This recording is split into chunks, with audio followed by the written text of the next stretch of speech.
Health advisory ने स्कूलों में मौसम सरमा की छुट्टियां करने की सिफारिश कर दी। तफसीलात के मुताबिक मुल्क भर में कोरोना वायरस की दूसरी लहर बेकाबू होने के बाद हेल्थ एडवाइजरी जारी कर दी गई। एडवाइजरी में कहा गया है कि सियासी, मजहबी और शादी की तकरीबात पर पाबंदी, जबकि स्कूलों में मौसम सरमा की छुट्टियां की जाएँ। हेल्थ एडवाइजरी के मुताबिक कोरोना की दूसरी लहर शदीद हो चुकी है। गुज़िश्ता 6 हफ्तों में पाकिस्तान में कोरोना केसेस की शरह 2 से 6% हो गई और रोज़ाना 500 से 2000 केसेस सामने आ रहे हैं। कोरोना को रोकने के लिए मुआशी सरगर्मियों और लॉकडाउन के बगैर कौमी सतह पर इक़दाम किए जाएँ। हेल्थ एडवाइजरी में कहा गया है कि सियासी, मजहबी और शादी की तकरीबात पर पाबंदियाँ आयद की जाएँ। स्कूलों, मदरसों, सेमिनार, थिएटर और मज़ारों पर प्रोग्रामों की इजाज़त ना दी जाए। इसके अलावा स्कूलों में छुट्टियाँ की जाएँ। मार्केटों में मास्क पहनना लाजमी करार दिया जाए, जबकि कोरोना SOPs की खिलाफ वर्जी पर भारी जुर्माने किए जाएँ।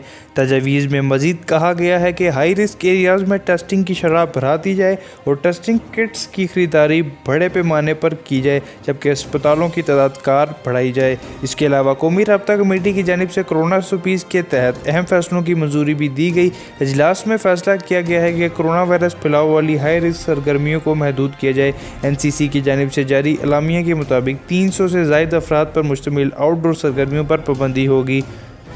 NCC के अगले इजलास में तालीमी दौरों में मौसम सरमा की छुट्टियां कबल अज़ वक्त करने के हवाले से फैसला किया जाएगा।